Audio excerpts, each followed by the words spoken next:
Christopher Nolan may be the most overrated filmmaker of all time, and a bunch of people think I basically just committed blasphemy, which proves my point. Now, a claim that audacious does require its own video to defend, and that will come, but for this video, that claim serves to explain why I'm still kind of excited for The Odyssey. Now, I don't think Nolan has made a really good movie since 2010, and maybe after The Odyssey is a disappointment, more people will stop treating any project he undertakes as a foregone success just by having his name attached to it. In this video, we're going to focus on the source materials, specifically the translation Nolan chose from among dozens since the 1600s to adapt, a 2017 version written by Emily Wilson, an Oxford and Yale-educated classicist who has been a professor of classical studies at the University of Pennsylvania for the last 20-some-odd years. So in other words, she's a professional student who has spent roughly 65% of her life in the humanities departments of some of the most elite left-wing ideology factories in the world. I'm sure she's a very intellectually well-rounded individual. Well, we actually don't really have to guess.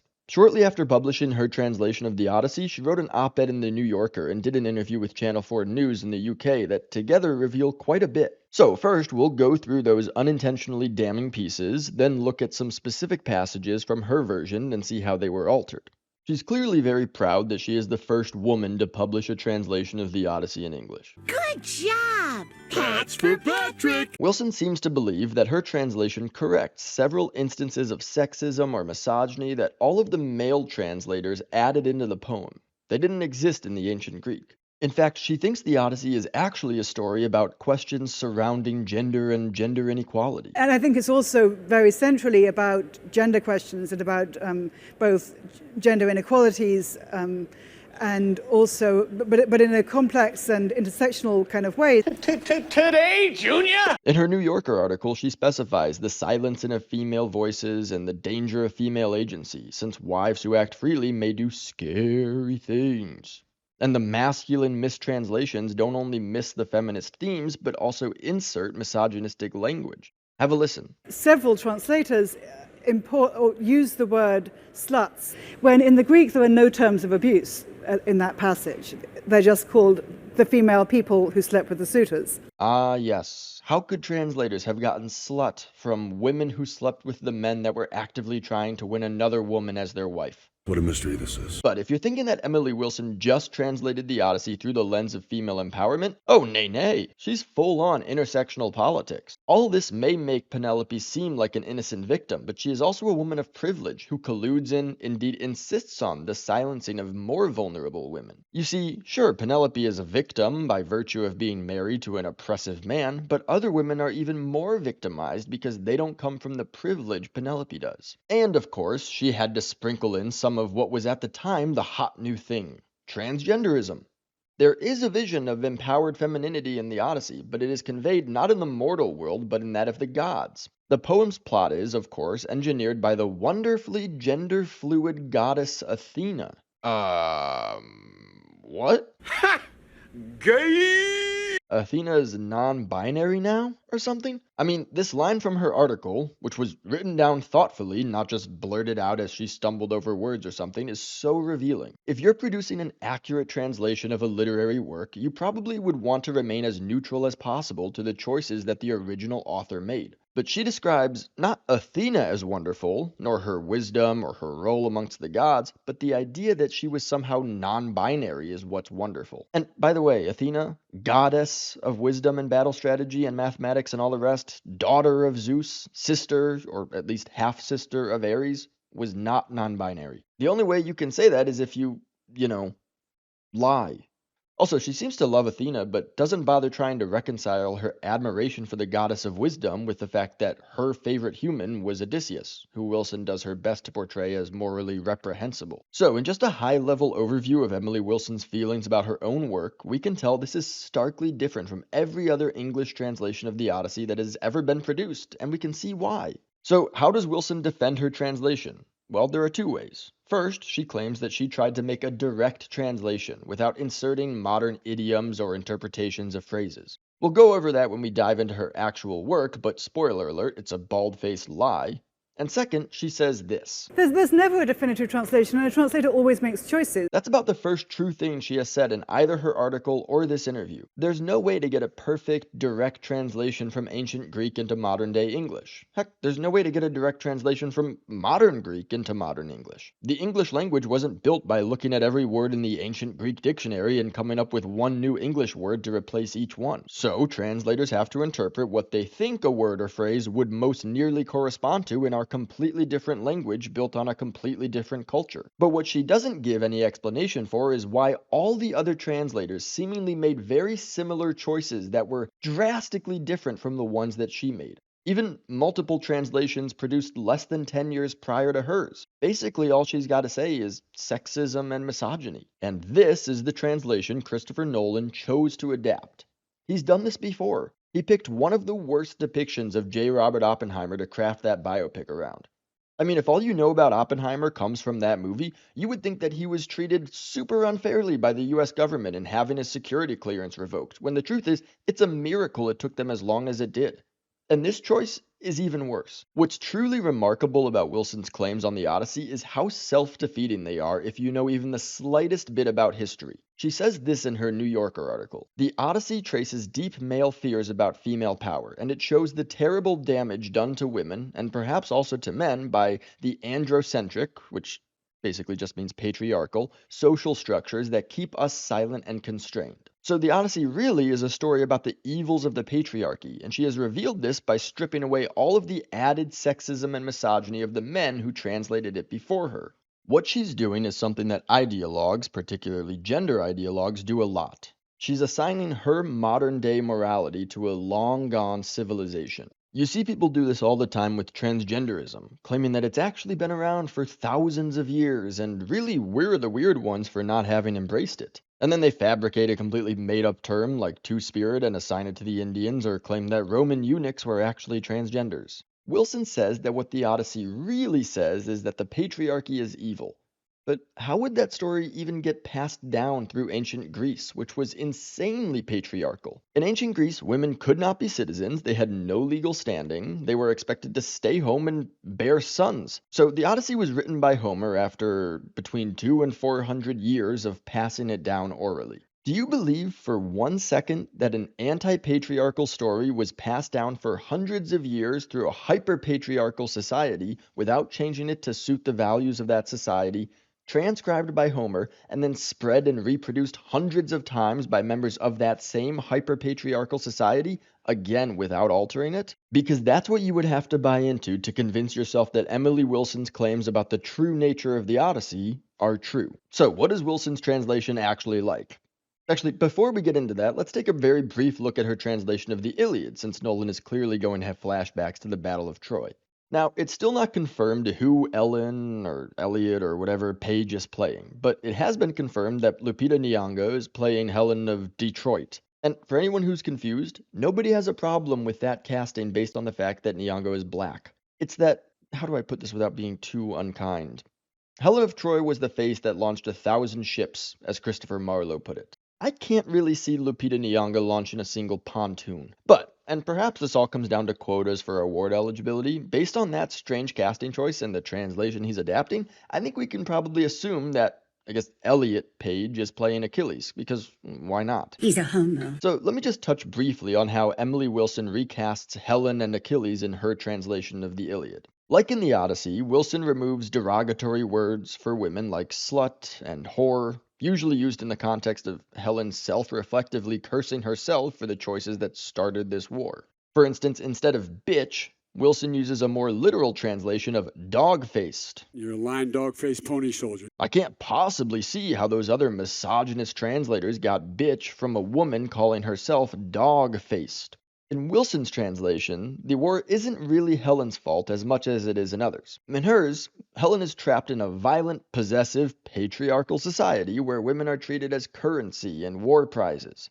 And much like we've already seen in The Odyssey, and that we'll see more of in a minute, Wilson's work is self-defeating and contradicting. Helen is a victim of the patriarchy, but she's really treated as a pawn throughout the movie by the goddess Aphrodite more than anyone else. She takes away her agency for having anything to do with the war, but also portrays her as an intellectual chronicler of history. Achilles, on the other hand, is just mad that somebody took away the Trojan woman he stole as his prize.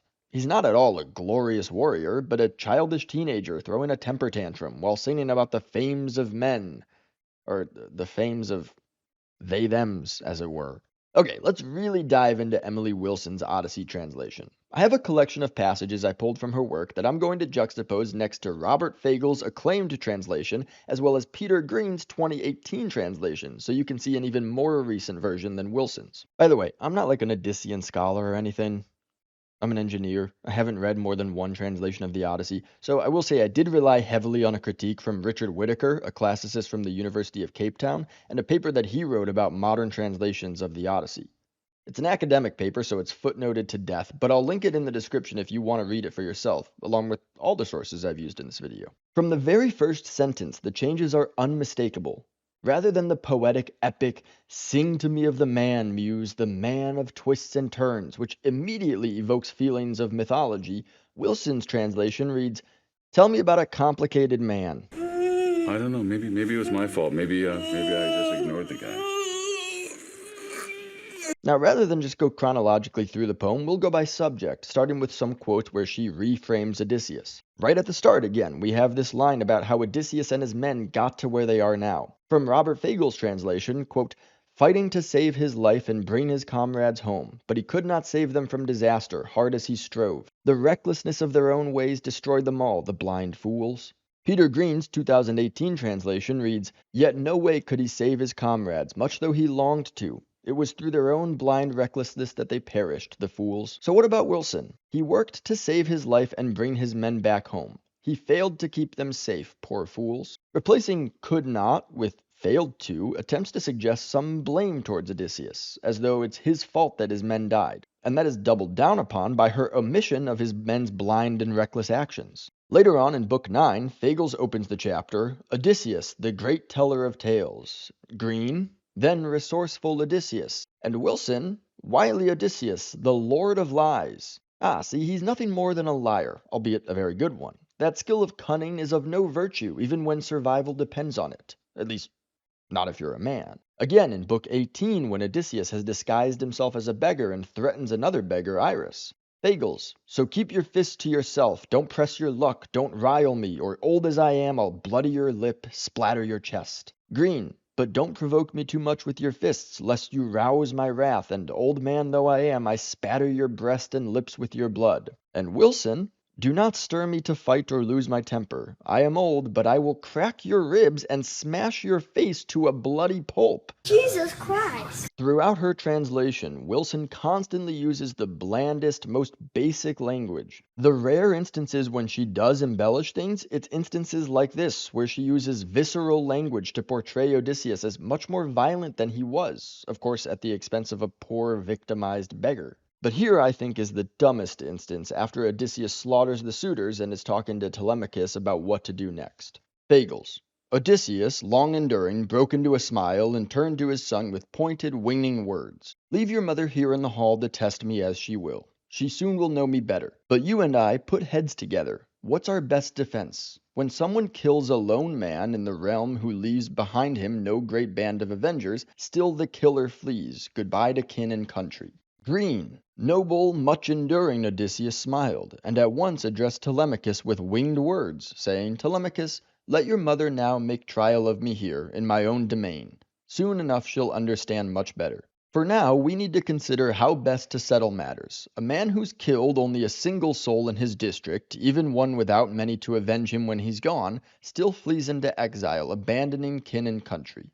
And Wilson, hardened Odysseus began to smile. He told the boy, you must allow your mother to test me out. She will soon know me better. Meanwhile, we must make plans. If someone murders even just one man, even one who had few friends in his community, the killer is forced to run away and leave his homeland and family. So, besides the change from long or much enduring to hardened, which switches from describing Odysseus as patient to describing him as bitter and rough, she changes the word kill to murder. And once again, Wilson's own work is self-defeating.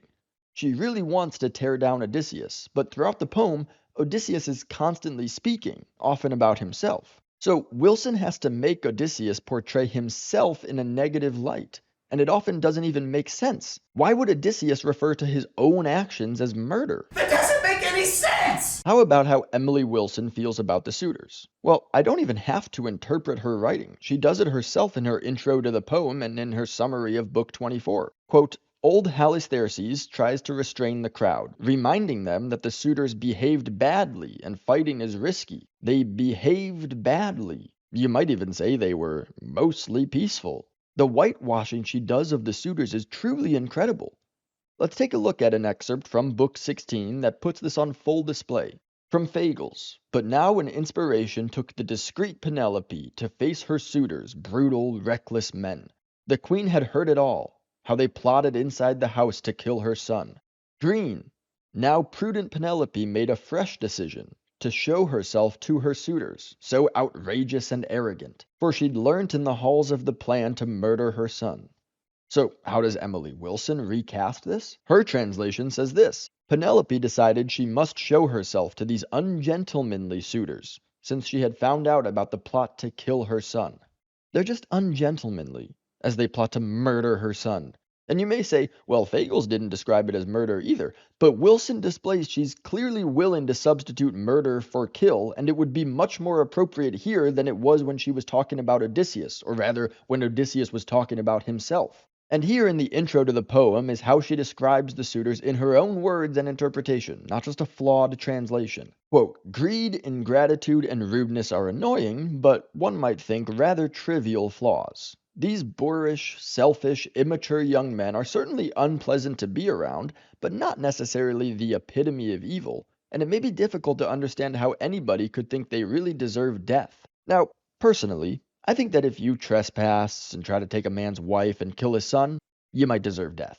That's just me. But this is also Emily Wilson superimposing her modern morality onto ancient Greek culture. Nowhere in her defense of the mostly peaceful suitors does she mention the ancient Greek virtue of xenia, which means hospitality. So important was this virtue that Zeus, top dog on Olympus, god of lightning, was also the god of hospitality. Ancient Greeks took great care to be hospitable, especially in light of the many instances in their mythologies when gods and goddesses disguised themselves as mortals. You never knew if you were really entertaining a divine. And xenia permeates throughout the Odyssey. It is perhaps the primary virtue extolled in it. So these suitors abusing the hospitality of Penelope would be the equivalent of vicious racists in present-day America. But this translation, and again, the reason we're going through this is because it's the translation that Christopher Nolan chose to adapt for his movie, is not about capturing the Odyssey as it existed in ancient Greece, but retelling it for Emily Wilson's Marxist worldview. And speaking of Marxist worldview, let's take a look at how the oppressor-oppressed narrative shows up in Emily Wilson's translation, specifically with Polyphemus, the Cyclops. First, just look at how she titles Book 9, where Odysseus meets Polyphemus, compared to Robert Fagles. Fagles titles that book In the One-Eyed Giant's Cave. Makes sense? Cyclops, one eye. Wilson titles it A Pirate in a Shepherd's Cave. See, Polyphemus isn't a monster. He's just a societal outcast hanging out with some sheep. And if you think I'm exaggerating, let's look at her own words in her intro. Of course, Polyphemus has the nasty habit of eating his human visitors. By this means, the text invites us to imagine that all non-Greek and pastoralists, meaning shepherds basically, societies should be seen as barbaric and cannibalistic. See, Polyphemus, he's just a victim of, as Richard Whittaker puts it, proto-colonialism, rather than, a man-eating cyclops. And even if you think that's what Homer was doing, casting other societies as barbaric, that was kind of common back then. Shouldn't you go along with it if your job is to translate the ancient Greek? But no. She revises it to soften Polyphemus, even if it again makes no sense. From Book 9, Odysseus speaking, Fagles. A sudden foreboding told my writing spirit I'd soon come up against some giant clad in power like armor plate. A savage, deaf to justice, blind to law. Green. My sharp mind sensed that the man we were going to encounter, clad in huge strength, was wild, with no knowledge of justice or civil rights. And Wilson. My heart suspected that I might meet a man of courage, wild, and lacking knowledge of the normal customs. See, Polyphemus just didn't know the customs of the Greeks. It's all cultural relativism. But again, this is Odysseus speaking. Do you think he would describe Polyphemus as a man of courage? Of course not. And neither does Emily Wilson with how negatively she portrays Odysseus, but the goal was to soften the marginalized, regardless of the inconvenience of the actual text. Now, one more thing to lead us into Emily Wilson's horrendously boring word choice by way of her pushing the victimizer-victimized lens against Odysseus. She has defended her work by saying that she made more direct translations. Rather than saying slut, she just describes sluts as the original Greek did. But there are instances where she doesn't do that at all when it serves to push her agenda. The following words all appear in the Odyssey, all different ancient Greek words with different translations. Maidservant, steward, old man, old woman, nurse, chambermaid, shepherd, housekeeper, guardian. Throughout the poem, Wilson translates all of these to just slave. To cast Odysseus as evil, making you think of him as a slave owner, despite the fact that slavery looked much different in ancient Greece than in 18th century America, or today, by the way, when there are more slaves on Earth than ever before. But let's really get into Emily Wilson's choice of diction, both how it was modernized and the utter lack of creativity. Much has been made about some lines from the trailers. My dad is coming home. They just don't sound like they're from an epic ancient Greek poem. Actually, you can break that up. They don't sound epic, they don't sound ancient, they don't sound Greek, and they don't sound poetic. Well, I'll tell you right now, if Christopher Nolan really adapts Wilson's translation, which he's doing, this crap dialogue is going to exist throughout the movie. A couple specific examples, then we'll go rapid fire. From Book 8, Fagles translates this: "No conditioning there on shipboard day by day. Green, aboard my ship I had no long-term care for my body." And Wilson, "Upon the raft I could not do my exercise routine." Exercise routine. And this has to be the worst change in the entire poem in Book 9. Fagles, "Zeus presented us with disaster, me and my comrades doomed to suffer blow on mortal blow. Green, then indeed an ill fate from Zeus beset us, out of luck as we were, brought us a mass of troubles." And here's Emily Wilson's translation. I saw this in Richard Whittaker's paper and I assumed he must have been exaggerating or paraphrasing. Then I actually found it in her text, and I swear I'm not making this up. Quote, "Then Zeus gave us bad luck. Poor us." What are you, retarded? So I know you're not retarded, but what are you, Down syndrome? I can't wait to see this all-star cast reduced to reciting lines like, "Then Zeus gave us bad luck," rather than actually telling one of the greatest stories ever told. Here's just a rapid fire of some of the modern words Emily Wilson replaced the poetic ones with. Let's take a little ride. "Damn, that stuck-up boy succeeded in his stupid trip. You must be joking. Babysit. She looked astonishing. Whooshed. I don't think so, pal. Snuggling. Cutest. She glugs it down. I drink it up! Tote bag. I'm gonna say that again. Tote bag. Cushy. Who thought that was a good idea, right? Make nice. Standoffishness. Fluffy pillows. And my own personal favorite, pep talk. You will not laugh. You will not cry. You will learn by the numbers. I will teach you. Look, back at the beginning of the year, I made a video about 5 movies in 2026 that I was excited about, 5 that were sure to fail, and 5 that could swing wildly either way. And by the way, I'd say I'm batting 1,000 so far. But I said in that video that Christopher Nolan's Odyssey is a question mark with major upside. Because Nolan wouldn't be writing his own script, rather adapting an already written epic. It possibly gives us the best case scenario, Christopher Nolan's directing talents without his writing shortcomings to weigh it down. Unless he insisted on putting his own unnecessary bored intellectual spin on it, like messing with timelines and crap. I did not consider the possibility that he would choose to adapt the worst interpretation of the Odyssey ever translated. But that is what has happened. So get ready not for an epic adaptation, but an epic disappointment.